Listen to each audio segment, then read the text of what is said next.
Ce balado est propulsé par Caléido, l'épargne-étude qui vous en donne plus. Être parent, c'est pour la vie et ce sont des défis qu'on a à traverser quotidiennement. On dirait que lorsqu'on souhaite avoir des enfants, on se dit, bon, les premiers mois, les premiers jours, les premières années, il va y avoir des défis, mais les défis, ils se modulent au fil du temps. Plus nos enfants vieillissent, les défis changent et ça nous demande à nous, comme adultes, comme parents, de s'adapter. Notre capacité d'adaptation, on peut dire qu'elle est mise à rude épreuve avec la parentalité, mais comment faire quand on a des difficultés à s'adapter, que nos limites adaptatives sont atteintes? Honnêtement, moi, ça m'arrive régulièrement. Je le sais, je suis quelqu'un qui n'est pas très patiente. J'ai beaucoup de qualités, mais j'ai l'impatience facile. Et là, en m'observant, je me suis rendu compte que moi, au retour en fin de journée, lorsque sensoriellement, je suis déjà à mon maximum, suffit une étincelle pour, boum, faire exploser une situation. J'imagine qu'à la maison, vous avez observé d'autres éléments également. Donc, c'est ce dont on va discuter aujourd'hui, des soubresauts en santé mentale, des défis adaptatifs que nous amène la parentalité, afin qu'ensemble, nous soyons à la hauteur de nos tout-petits.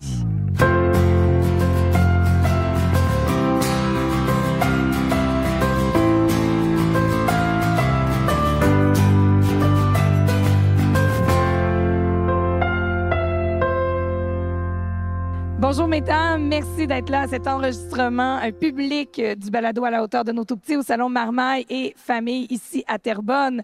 D'abord, je souhaitais la bienvenue à Valérie Roy, psychoéducatrice qui est vraiment spécialisée au niveau de la santé mentale des adultes. Merci d'être là, nouvelle experte. Ça fait plaisir. Merci de l'invitation. Merci à toi. Et Audrey Njavé, infirmière clinicienne, maman de 3 enfants, vraiment qui se positionne sur de nombreux sujets. Merci d'avoir accepté de nous partager ton expertise aujourd'hui. Merci pour l'invitation, Maggie. Alors, mesdames, première question, qui n'est pas nécessairement évidente. Comme parents, ça nous demande énormément de s'adapter au quotidien. On dirait que souvent, les premiers mois, les premières années sont dévoués 100% à l'enfant parce qu'on s'entend dans la traditionnelle pyramide de Maslow, on doit répondre à ses besoins primaires, physiologiques, les besoins de base pour sa survie. Mais comment pouvons-nous faire pour répondre à tout ça sans s'oublier complètement comme personne? C'est une première question qui est assez vaste, qui est assez large, mais est-ce qu'il y a des premières pistes qui vous viennent comme ça? La première des choses, c'est qu'il faut être dans l'acceptation de oui, il va y avoir un moment où on va s'oublier. Il va y avoir un déséquilibre qui va arriver avec l'accueil d'un enfant. Il faut comprendre que la gestation se fait pendant 9 mois à l'intérieur du ventre, mais le développement de l'enfant n'est pas terminé quand il naît. Il débute. Il continue son processus de développement. Donc, il commence dans le ventre, il commence avec la division cellulaire, puis il continue, puis arrive l'accouchement où on met au monde son enfant, mais il continue de se développer. C'est un être qui n'est pas autonome, qui est 100% dépendant de nous pour sa survie, comme tu l'as mentionné. Maintenant, ça va impliquer que oui, on va avoir un déséquilibre qui va faire en sorte que peut-être pendant quelques semaines, quelques mois, on va s'oublier. On ne va pas exister dans cette relation à proprement parler. On va devenir le répondant aux besoins de cette personne. Mais le temps va faire son affaire, puis plus on va avancer et qu'on va accompagner son enfant dans son développement, plus qu'on va se reconnecter avec un petit peu ce passage dans lequel on s'est oublié. Oui. Valérie, est-ce que tu dirais la même chose, que c'est tout à fait normal qu'il y ait une certaine période où on ne peut pas se prioriser, mais en même temps, on entend tellement ces phrases-là sur les réseaux sociaux. Tu es parent, tu dois te prioriser, trouve du temps pour toi. OK, mais comment? Il faut faire la différence aussi entre prioriser son enfant versus s'oublier totalement. Ah, j'aime ça. C'est correct de prioriser son enfant parce que, évidemment, son développement n'est pas terminé. Il dépend presque à 100% de nous pour sa survie, rien de moins. Donc, c'est normal de le prioriser. Toutefois, il y a une différence entre s'effacer totalement. On peut être rendu le numéro 3, 4, 5 ou 6e priorité. L'important, c'est de savoir qu'on a une place en quelque part. On doit arriver quelque part dans notre échelle de priorité. Et en général, les gens vont venir me voir parce que justement, les symptômes qu'ils s'étaient oubliés, plutôt que de juste se remettre au 6e, 7e, 8e rang dans la liste des priorités, Oui. ben, les symptômes sont rendus trop forts. Ils vont affecter le fonctionnement général, sont épuisés, mais l'épuisement est de sorte qu'ils ne s'aiment plus, eux, dans leur rôle de parents, Oui. et ça va résonner chez leurs enfants. Puis, en tant que parent, en tant que maman, on le sait, dès qu'on sent que notre enfant subit des conséquences où il résonne, c'est là, en général, qu'on va consulter parce Ben que là, oui. c'est l'enfant qui est cas, puis on veut donc pas lui faire subir ça. Oui, mais donc, disons qu'on veut accompagner les parents. Quels pourraient être peut-être les premiers signes qu'on n'arrive pas à se prioriser, qu'on n'arrive pas à trouver des moments pour nous? Disons, oublions peut-être la première année, là, mais dès la 2e, 3e, 4e année, à quoi on devrait être attentif avant justement de se rendre aux conséquences sur les enfants, puis j'allais dire sur le noyau familial, parce que ça a des conséquences sur notre partenaire de vie également. Bien, je commencerais ça même dès la première année, dès les Ah oui, premiers hein? moments, ne serait-ce que de l'avoir en tête, de faire comme c'est correct, là, un petit bébé il est arrivé, on l'aime, on veut en prendre soin, mais attention, ne t'oublie pas, OK? Fait que juste de le garder en tête à titre de rappel pour commencer, ça peut être un bon truc parce que c'est très facile de l'oublier dans Bien, les c'est aléas sûr. du quotidien. Donc, de se faire un rappel de temps en temps, des fois, c'est juste de se faire une petite pensée le soir, de faire comme « Ouf, pas facile aujourd'hui, maman », de s'accueillir, de s'offrir de l'empathie pour la journée traversée. Ça peut commencer tout simple comme ça, mais c'est qu'après ça, ça nous donne des bases après pour se donner de la place tranquillement, pas vite, au fur et à mesure que l'enfant grandit, il y a une certaine autonomie qui va se développer. Donc, si tu commences à, par exemple, 5 ans, où là, tu sais, mon enfant, mon plus vieux, a 5 ans, il commence à démontrer un peu d'autonomie, mais là, si je commence à peine à m'inclure dans ma liste de priorités, ben là, j'arrive face à des personnes qui ont, je leur dis, qu'est-ce que tu fais pour prendre soin de toi? Et ils Je vont sais me pas. regarder avec les mêmes yeux qu'un chevreuil qui traverse de la rue. Je viens de la campagne. Qu'est-ce que tu veux dire? Ils sont même pas capables de répondre à la question tellement ils se sont oubliés totalement plutôt que de se mettre dans le 15e rang des priorités. Donc, tu sais, juste complètement pas vite de s'écouter. Après ça, des signes peuvent être vraiment l'idée de... Tu sais, on en a trop. Des fois, là, il arrive une petite affaire, puis bon, une autre affaire, bon, une autre affaire. Tu sais, dans notre discours, dans la perception qu'on fait de chaque situation, Oui. est-ce qu'on la perçoit de manière positive ou négative? Est-ce qu'on se dit comme, bon, OK, je m'en sortirai pas. Bon, une autre crise. Ça, c'est des petits signes vocaux, des fois, qu'on se donne, qu'on commence à être épuisé. Il faut peut-être dire comme, qu'est-ce qui fait qu'aujourd'hui, je les prenais moins bien? Tu sais, qu'est-ce qui fait qu'aujourd'hui, tout était de trop? Est-ce que, Audrey, tu favoriserais peut-être de coucher des fois sur papier ce qu'on vit sans se juger, juste de se faire peut-être un petit mot à tous les matins ou tous les soirs sur ce qu'on a vécu, sans juger, juste pour le sortir? C'est parce que j'ai l'impression que des fois, on est tellement envahi que c'est difficile de s'observer sur le moment quand on n'a pas dormi, à moitié pas mangé, puis qu'on sait que la liste de choses à faire est encore interminable. Comme on vient comme tu viens de le préciser, le passage première année, comme je disais, effectivement, on va exister, Oui. mais on va plus être dans notre priorité. Puis, dans le quotidien, dans ce qui va nous alerter un petit peu, ça va être ça, effectivement, on déborde. On déborde complètement. On n'absorbe plus, puis on n'existe plus. Donc, ce côté où j'existe plus, ma tête, elle est pleine, je n'arrive plus à penser. Effectivement, si je pose sur papier des choses, elles ne seront plus dans ma tête. Donc, déjà, je me décharge. On les a sortis de nous. Exactement. Puis, accueillir un enfant va entraîner une perte de contrôle un petit peu, même totale, j'ai envie de dire, on avait un quotidien bien établi, on avait une routine bien établie, puis d'un seul coup, tout est chamboulé, tout est bouleversé, puis je me retrouve plus là-dedans. Donc, je pense que quand on se retrouve plus, c'est qu'effectivement, on est comme je vais reprendre ton exemple des chevreuils, là, qui ne sait plus où aller, en fait, puis qui sort de son contexte habituel, de sa forêt, puis qui arrive sur la route avec du monde, des voitures. On le voit, il sait plus où aller, parce qu'il n'a plus d'outils, en fait. Il n'est plus dans ce qu'il connaît. Donc, on va devoir s'adapter. Donc, les capacités d'adaptation, on va venir les tester, puis on va se laisser du temps aussi. C'est-à-dire qu'on va décharger ce qu'il y a dans notre tête, on va ne pas hésiter, et ça, j'insiste beaucoup, à demander de l'aide. Oui. Parce Ce que n'est pas un déshonneur de Non. demander de l'aide, que ce soit à notre Non. réseau ou à des professionnels. Exactement. Pleurer est une émotion. Pleurer est quelque chose qui nous permet de vider. Donc, allez vous enfermer dans une pièce ou pleurer n'importe où, même videz ce que vous avez en vous, en fait. Ne gardez pas les choses pleines pour exploser. N'attendez pas d'exploser avant d'aller chercher de l'aide. C'est pas une faiblesse d'aller chercher de l'aide. C'est pas Non. une faiblesse de pleurer, de se sentir vulnérable, fragile. Ça fait partie du processus de maternité. Vous êtes C'est vrai. normal. Donc, oui, la lumière au bout du tunnel est liée, mais pendant le tunnel, vous pouvez ne pas le Il fait passer noir. toute seule. Exactement. Je comprends. Et lorsqu'on parle de capacité d'adaptation, clairement, notre capacité, pardon, elle est différente pour chacun de nous. Est-ce qu'il y a des critères qui se mesurent? Comment on peut mesurer ça, la capacité d'adaptation d'une personne? Bien, la capacité d'adaptation est en fait l'expertise de la psychoéducation. Donc, je trouve ça vraiment intéressant que tu poses la question. La capacité d'adaptation, de manière très vulgarisée, c'est qu'on va regarder toutes les forces, les ressources, les qualités, les compétences qu'on a. Est-ce qu'elles nous permettent de répondre aux défis qui arrivent dans l'environnement?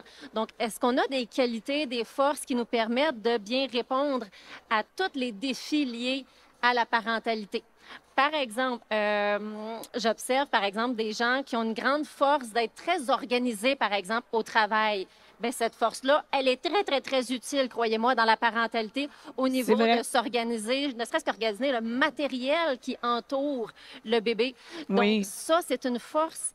Et dans le fond, les capacités d'adaptation, c'est s'adapter, c'est vraiment tout créer les petits ajustements nécessaires pour que son quotidien fonctionne mieux. Puis ça, c'est très approprié, très adéquat dans la parentalité aussi parce qu'il y a tellement de petits changements qui surviennent, de petits défis quotidiens. Oui. Il faut être capable de s'ajuster des fois dans l'instant présent. Par exemple, moi, je suis une maman de 2 beaux enfants et j'ai la chance d'être très créative dans mes forces. Mais des fois, je le sais que mes garçons, là, les consignes, quand c'est le temps de finir un jeu plaisant, pour aller faire une activité de routine comme d'aller se laver, C'est pas c'est facile. pas le fun, là. C'est vraiment pas le fun. Donc, plutôt que de dire, bon, mais là, les garçons, c'est fini de jouer au Monster Truck, allez dans le bain vous laver, c'est clair que c'était peut-être pas la meilleure stratégie pour faciliter le lavage de mes garçons. Fait à la place, je vais plutôt utiliser ma créativité à moi, qui est une de mes forces, pour faire la transition vers le bain. De dire, bon, ben là, présentement, prenez vos Monster Trucks, puis faites la course, la ligne d'arrivée, elle est en face du bain.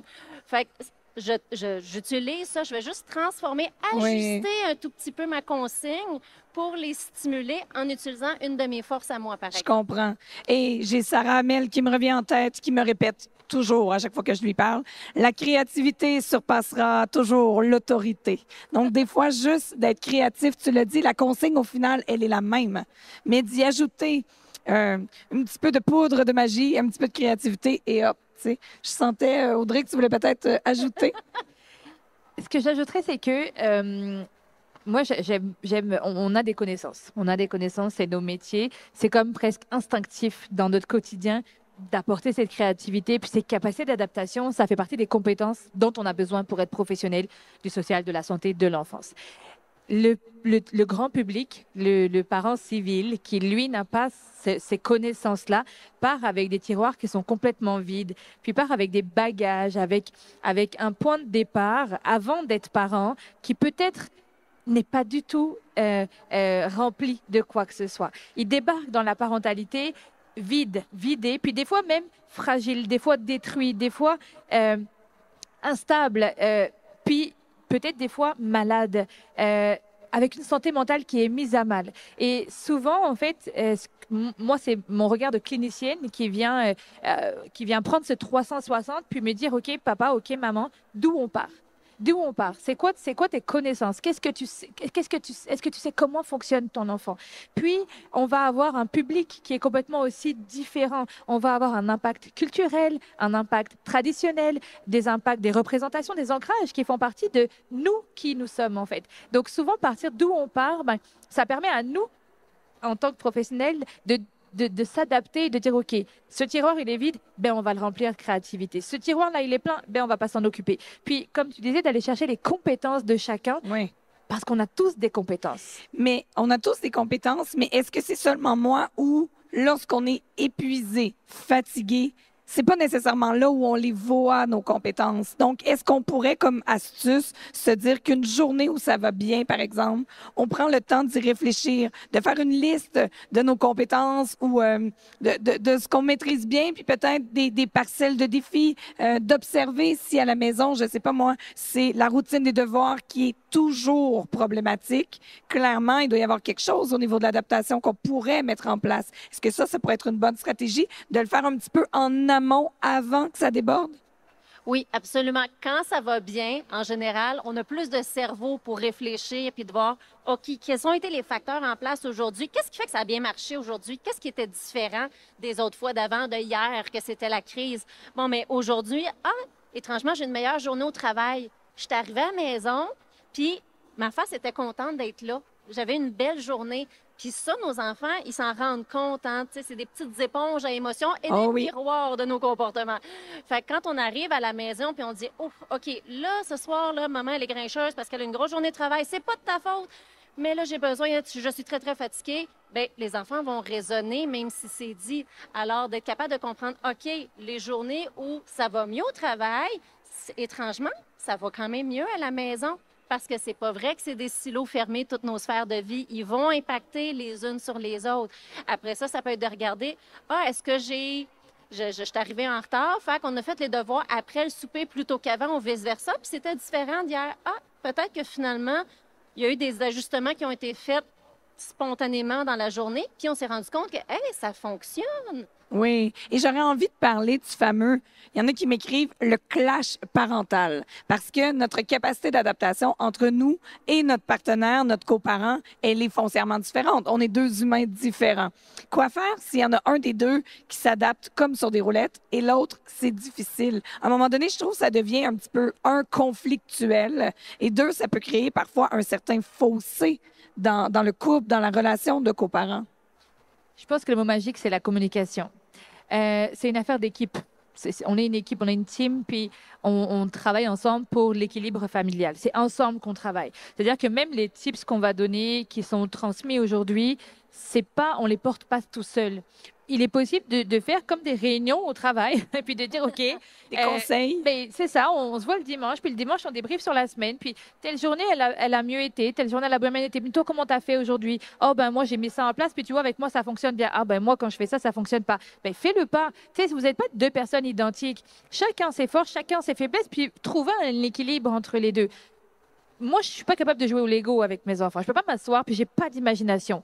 Mon mari, parfait. Lui, il va inventer des scénarios, ils vont vraiment passer des moments. Moi, je suis bonne dans autre chose. Je vais sortir, aller faire des activités. On va se compléter là-dedans, puis ne pas chercher à être égal vis-à-vis des enfants. Et on n'est pas en compétition. Absolument pas. On est complémentaires. C'est une complémentarité qui crée un équilibre. Il y a un peu de l'un, il y a un peu de l'autre, puis ça crée un équilibre familial. Puis quand ça va pas, on peut se le dire. Puis plus les enfants vont grandir, plus on peut les impliquer dans ces fameuses réunions où on dit, OK, comment tu as trouvé ça, toi, avec maman cette semaine?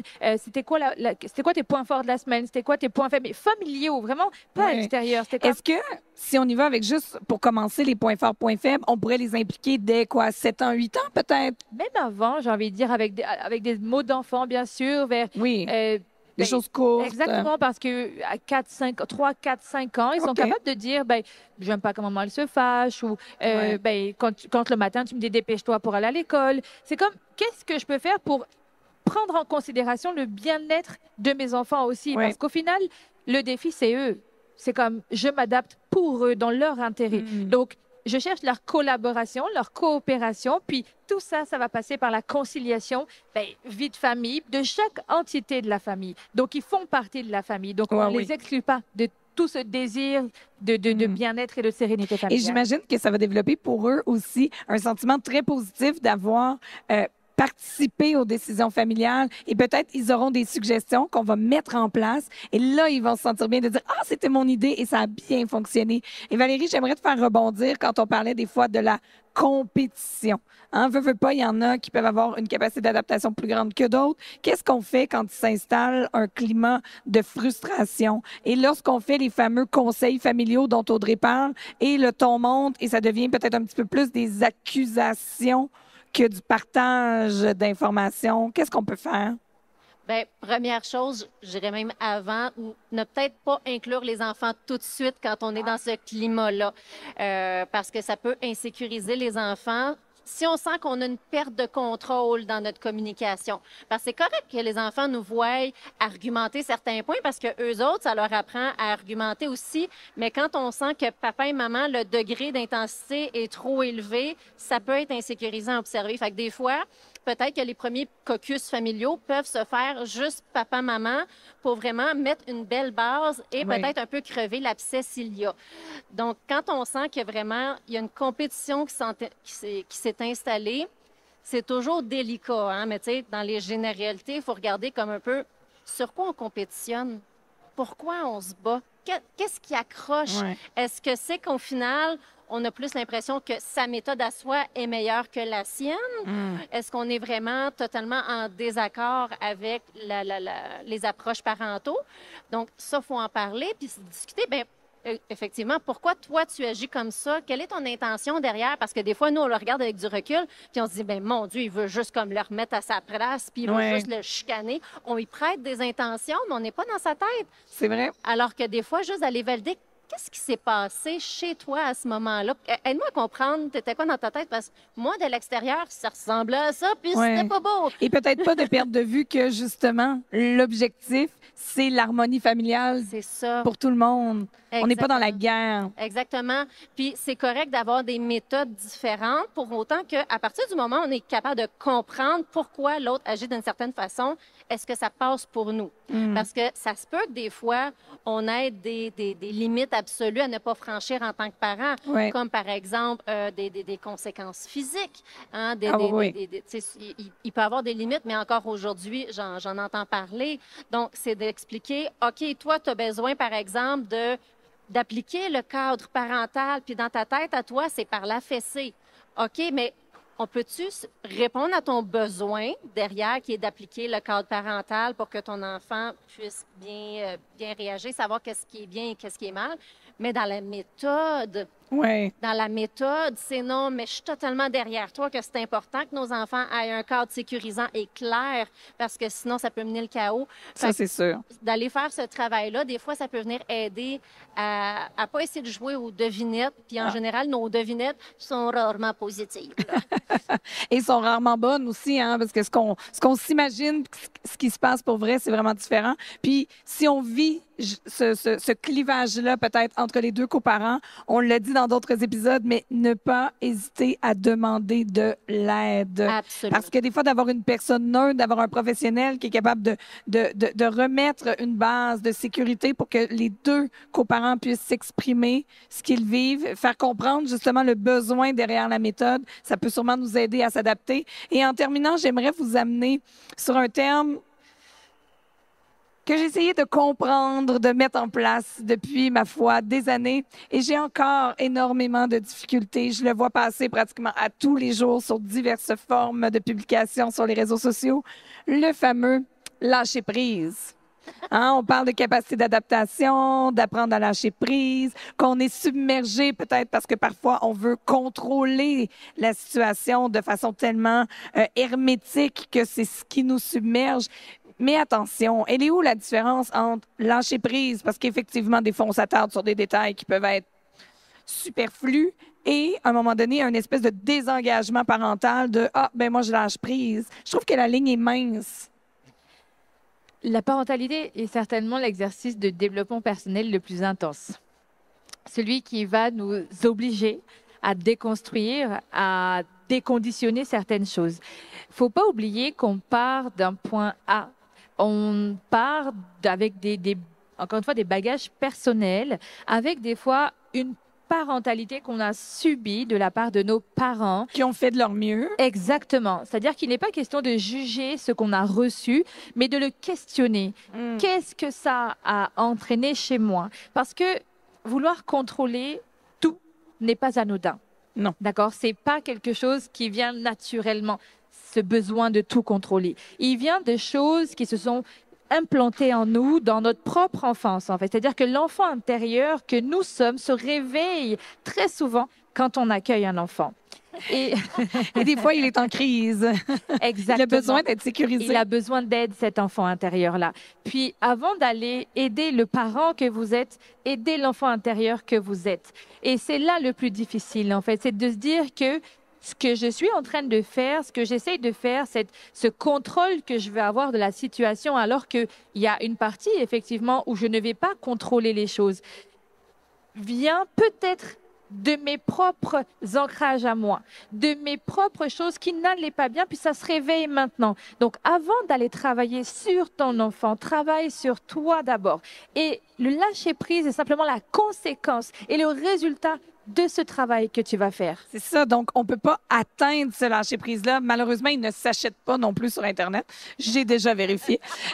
Mais c'est donc une conséquence positive, un cadeau, si on veut, qui va arriver du moment où on va avoir fait probablement plusieurs, ou en tout cas certaines étapes de travail sur nous, si je comprends bien. Exactement.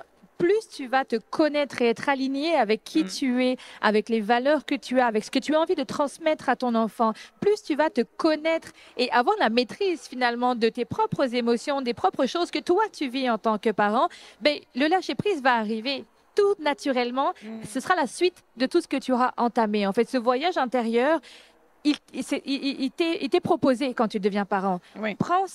Saisis l'opportunité de voyager à l'intérieur de toi pour arriver à se lâcher prise et finalement cette sérénité parentale, familiale qu'on recherche un petit peu tous. Et là, on parle de sérénité, mais je vous rassure, puis c'est à le répéter, on ne parle pas de perfection parentale. Absolument pas. Donc, je veux reprendre tes termes, Audrey, quand tu dis être au final 100% aligné avec nos besoins, nos valeurs, avec qui on est. C'est l'objectif qu'on peut se souhaiter. C'est le cadeau ultime parce que ça va nous permettre aussi d'avoir une magnifique cohésion parentale avec nos enfants.